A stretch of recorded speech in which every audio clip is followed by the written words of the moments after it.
Indonesia itu, ya. Di situ saling memuji antara Pak Prabowo dengan Pak Jokowi, dan bukan hanya Pak Prabowo, bahkan Sekjen Pak Ahmad Muzani pun juga dalam pidatonya sudah mengatakan, Pak, kami jaga yang Bapak kerjakan 10 tahun ini dan kami akan lanjutkan. Jadi ini Ketua Umum dan Sekjen semua paraf ini. Gitu.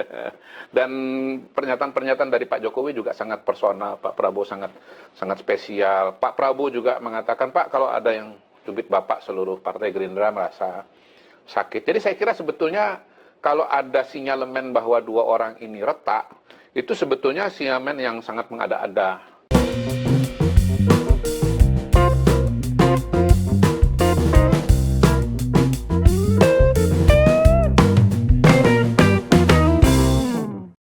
Assalamualaikum warahmatullahi wabarakatuh. Shalom, Om Swastiastu, Namo Buddhaya, salam kebajikan. Kembali lagi dengan saya di sini Leonardo Sirait di channel kesayangan kita Sirait Media. Ya, teman-teman, di kesempatan ini kita akan membahas tentang di mana Pak Profesor Mahfud MD di akhir ini seperti kita ketahui ya, kita ketahui bersama bahwa beliau sudah lantang dan juga sudah sangat keras ya untuk mengkritik kebijakan Pak Jokowi. Nah, kritikan Pak Mahfud MD ini lagi-lagi membawa nama rakyat secara keseluruhan gitu ya. Artinya kata Pak Mahfud MD, rakyat Indonesia sudah bosan terhadap kebijakan Pak Jokowi. Wow, ini makin menggila teman-teman, menggila gitu ya. Kamu aja kali yang bosan menurut saya ya gitu ya. Mungkin karena kalah Pilpres kemarin gitu ya. Ya makanya Bapak ini sepertinya nggak terima gitu ya. Pandangan saya gimana kayak gitu teman-teman ya. Beliau nggak, dan akhirnya dia door to door ke podcast orang keliling lah gitu ya. Jadi kayak seperti gelandang gelandang politik gitu ya. Go to podcast untuk memfitnah Pak Jokowi gitu ya. Malah pas saya lihat di media sosial Pak Mahfud MD ini rakyat malahan akhirnya rakyat jelata itu menyerang Pak Mahfud MD ini ya ketika mengkritik Pak Jokowi. Oke, mari kita saksikan dulu video berikut ini. Bahkan ada bantahan langsung dari Pak Prabowo. Ada orang ya, apa profesor, apa dia bilang podcast itu mengatakan kami retak, ya orang itu ya kira-kira sok tahu, kok dia lebih tahu saya daripada diri saya sendiri gitu. Jadi kalau sinyalemen bahwa ini retak atau tesis-tesis bahwa ini retak memang ada, tapi kan balik lagi, tesis itu ada buktinya atau enggak kan gitu kan? Buktinya pada hari ini menurut saya tidak ada. Nah, soal MK dengan DPR, hemat saya itu bukan cerita atau bukan soal keretakan atau tidak sejalannya Pak Jokowi dengan Pak Prabowo, tidak itu. Itu saya melihatnya adanya keputusan dari Mahkamah Konstitusi yang sebetulnya memang notabene kebablasan. Buat saya MK itu kebablasan, karena kalau kita bicara sistem pemerintahan, demokrasi, itu kan sudah ada coupling-couplingnya. Ada coupling eksekutif, ada coupling legislatif, ada coupling yudikatif. MK itu couplingnya yudikatif.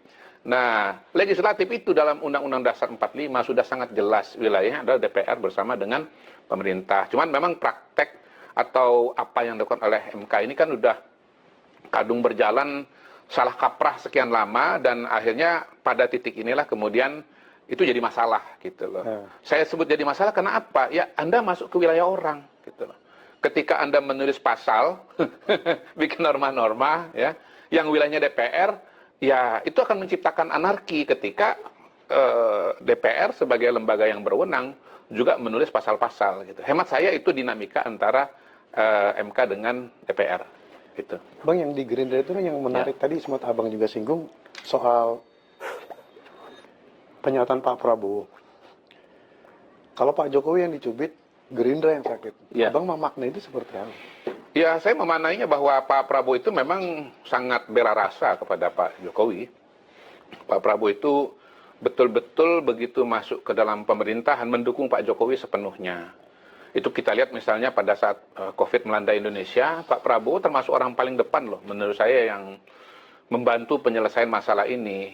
Bukan hanya kemudian mendukung TNI misalnya berperan dalam penanganan masalah COVID, vaksin dan seterusnya. Beliau sendiri menjadi orang yang paling depan soal vaksin. Bahkan pakai vaksin Nusantara, vaksin dalam negeri gitu.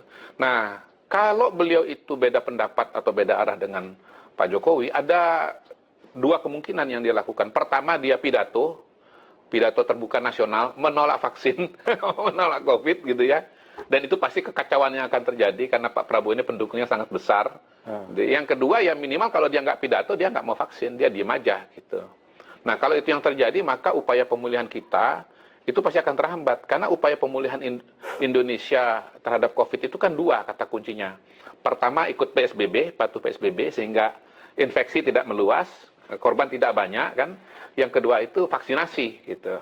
Dengan vaksin itu kemudian orang kalau kena dia tidak parah gitu kan, dan ya kegiatan ekonomi bisa berjalan dengan cepat karena dua variabel ini. Itu satu. Yang kedua, dalam pembuatan kebijakan-kebijakan pemerintahan, Partai Gerindra selalu sejalan dengan Pak Jokowi gitu. Makanya Pak Dasko hubungannya dengan Pak Jokowi juga bagus, karena tangan Gerindra atau tangan Pak Prabowo di DPR itu kan adalah Pak Dasko.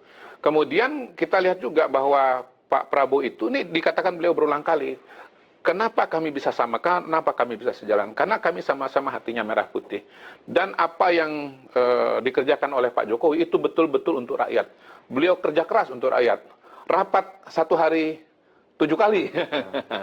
Dan menurut saya Pak Prabowo itu dengan Pak Jokowi, mereka saling menemukan satu dengan yang lain gitu. Tadinya rival, tapi begitu gabung, loh kok sama ya? Sebetulnya kita pikirkan gitu.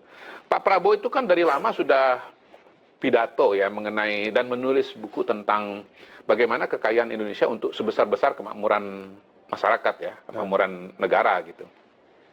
Itu yang mengimplementasikan Pak Jokowi dalam bentuk apa? Hilirisasi. Ya, nikel misalnya yang tadinya dijual mentah itu nilainya X, tapi begitu diolah kan jadi 20 kali lipat harganya atau pemasukannya.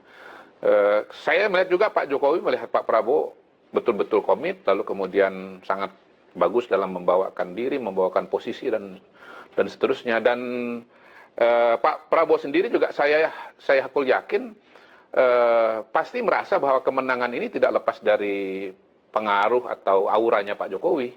Mas Gibran itu kan yang mau jadi Mas Gibran jadi wakil presiden itu kan Pak Prabowo. Simbolnya apa? Beliau beberapa kali ke Solo, itu jemput bola itu ya. Itu kan mungkin bahasa orang Jawa ya tadi ya Mas Is ya. Bagaimana menunjukkan kesungguhan gitu loh. Kalau kesungguhan itu kan datang gitu. Dan Pak Prabowo ya matematikanya jalan bahwa saya ini 2 kali maju suaranya nggak sampai 50%. Pak Prabowo itu kan nggak menang karena kurang suara. Gitu. Suaranya banyak nggak Pak? Banyak banget. 2014 berapa? 43%. 2019 berapa? 45%. Menang nggak? Enggak. Kenapa? Karena kurang dari 50%. Nah, dia mau dapat sisanya dari mana? Ya gampang aja. Ambil dari orang yang dapat atau sudah meraih angka lebih banyak daripada dia. Dia mau cari dari mana lagi? Nah, itu yang mungkin nggak banyak dipahami oleh orang, bahwa ini matematika sederhana saja gitu. Dan dia yakin bahwa cara paling ampuh untuk membuat tambahan suara itu ke dia adalah dengan Mas Gibran sebagai ya salah satunya simbolnya Pak Jokowi gitu loh. Dan itu terbukti sangat benar bagaimana begitu berpasangan. Saya ingat ya, saya survei bulan Oktober itu. Begitu berpasangan, baru aja berpasangan Prabowo dengan Gibran, tuh suara udah naik 5%. Gitu. Baru tuh 5%. Dan trennya habis itu naik terus sampai akhirnya pada bulan Februari itu 58,58 itu. Jadi hemat saya tesis-tesis yang mengatakan bahwa Pak Prabowo dan Pak Jokowi ini retak atau bermusuhan itu adalah upaya-upaya orang yang nggak senang dengan bergabungnya, bersatunya Pak Prabowo dengan Pak Jokowi. Dan saya melihat Pak Prabowo itu di depan sekali dan sangat eksplisit, sangat sungguh-sungguh menunjukkan pembelaannya kepada Pak Jokowi. Bang, kalau ini diartikan bahwa Pak Prabowo ini sangat berharap sekali bahwa sampai 20 Oktober itu memang dia berharap stabilitas politik ini benar-benar soft. Pasti. Jadi ada kekhawatiran juga bahwa muncul-muncul istilah ada huru-hara sehingga terjadi guncangan stabilitas politik. Ini kan karena yang lagi beredar ini kan katanya nanti di bulan September ini ada guncangan politik. Akhirnya terjadilah Presiden bisa mengambil keputusan sesuai dengan konstitusi menetapkan darurat, keadaan darurat dengan dekret kembali ke UUD 45. Ya, memang begitulah ya realita kehidupan sekarang kan ini ada namanya dunia maya, ada dunia nyata. Antara dunia maya dengan dunia nyata ini kadang dekat tapi kadang jauh banget gitu. Jadi cerita mengenai kerusuhan, Pak Jokowi akan terjungkal segala macam dan seterusnya itu kan cerita yang berulang terutama dari teman-teman yang kritis kepada Pak Jokowi. Saya dulu pernah mungkin beberapa tahun yang lalu ada teman saya Saganda Nainggolan itu ya senior saya, ini Pak Jokowi paling lama 6 bulan. Ya saya ketawa gitu loh. Kenapa saya ketawa? Karena beliau ini paham nggak sih dengan sosiologi revolusi atau sosiologi demonstrasi massa atau kejatuhan rezim tuh? Hemat saya enggak. Ada dua elemen ya untuk adanya suatu dinamika seperti itu. Pertama itu kan ada ketidakpuasan yang sangat luas dan hampir pasti kalau kita bicara Indonesia dan revolusi dimanapun itu kata kuncinya sebetulnya ekonomi gitu. Saya punya keyakinan ya Pak Harto itu pun juga lepas dari berbagai macam isu yang ada pada diri Pak Harto, kalau nggak terjadi krisis moneter pada tahun 98, hemat saya tidak akan terjadi pergantian rezim atau gerakan massa yang sangat besar seperti terjadi pada 98. Tentu kita bisa berdebat soal ini ya. Mungkin nanti rakyat merdeka juga bisa undang yang lain yang punya teori yang berbeda dengan saya gitu ya. Tapi saya punya keyakinan bahwa ketidakpuasan atau istilahnya deprivasi relatif ya itu adalah sesuatu yang diciptakan oleh kondisi ekonomi. Nah pada hari ini atau beberapa tahun terakhir ini kondisi ekonomi kita tuh sangat-sangat stabil ya. Kita bicara pertumbuhan ekonomi konsisten 5%, bahkan salah satu yang tertinggi di dunia, inflasinya juga rendah. Itu tadi ya teman-teman ya, pandangan kalian seperti apa?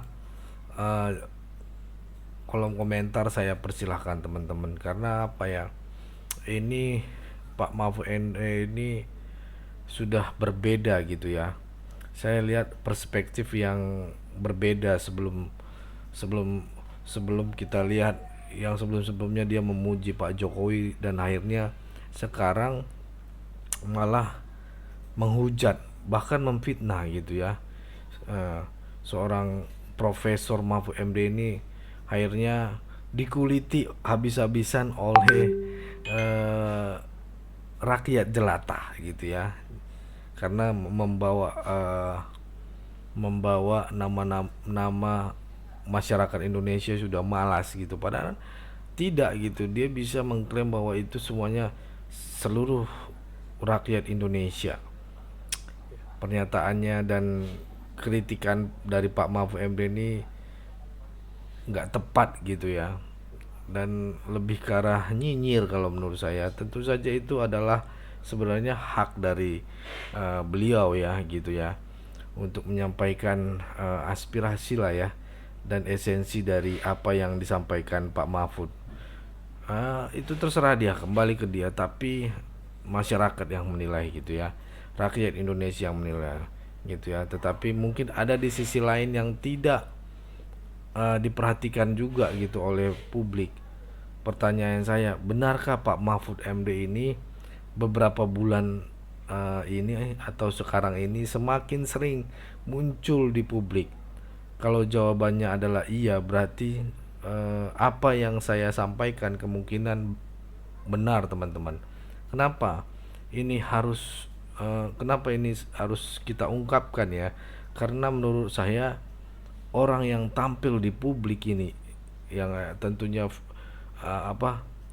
figur gitu, figur publik, pejabat gitu ya, publik selebritis, pengamat politik gitu ya.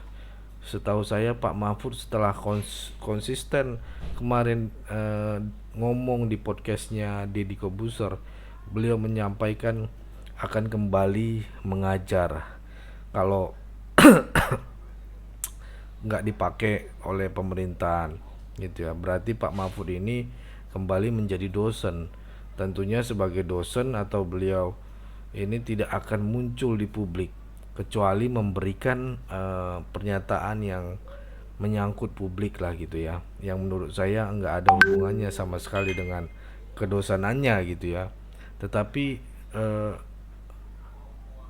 itu adalah hak beliau jika sekarang ini berubah profesi atau menyambi gitu ya, atau sekarang punya pekerjaan sampingan menjadi pengamat politik, ya monggo gitu, seperti Pak Ferry Hamzah, Pak Ferry Hamzari dan Mas RH ya, Rafli Harun ya.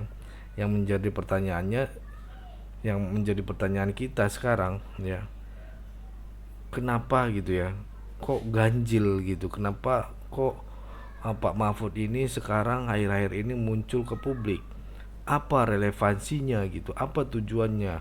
Dan menurut saya tujuannya adalah dia ingin cari panggung politik, fix, saya menetapkan itu.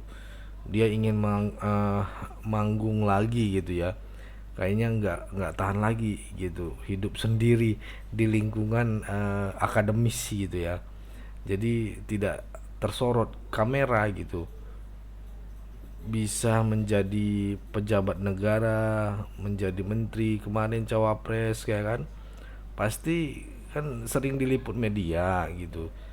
Jadi dia merasa gatal gitu ya. Terus terang aja nih, menurut saya sekarang Pak Mahfud kalau menjadi akademis ya, mohon maaf, saya sebut sudah menjadi, bisa saya sebut sekarang menjadi gelandangan politik gitu ya.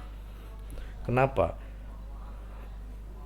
Karena kenapa sekarang gitu ingin naik panggung lagi gitu, naik panggung politiknya gitu kan, kepengen terkenal lagi gitu ya, kepengen tampil di media. Jadi kita akhirnya tahu niatnya Pak Mahfud MD ini udah nggak tulus gitu ya. Menurut saya seperti itu teman-teman. Apa nanti pandangan kalian teman-teman? Sekarang ini kan mendapat pekerjaan sambilan gitu sebagai pengamat politik, ya itu hak beliau, tetapi tetap saja harus tahu jalurnya gitu, jangan memfitnah gitu ya. Itu mungkin yang bisa saya sampaikan teman-teman. Apa pandangan kalian tentang serangan-serangan ataupun mulainya kebusukan Prof ini gitu ya, dia mulai nyenggol sana nyenggol sini itu teman-teman ya. Oke, itu aja mungkin dulu videonya teman-teman. Bagi teman-teman yang menonton boleh tuliskan di kolom komentar. Dan juga pesan saya, pokoknya tetap jaga persatuan Indonesia, jangan mau dipecah belah, jangan mau diadu domba, karena NKRI harga mati. Sampai ketemu di video selanjutnya.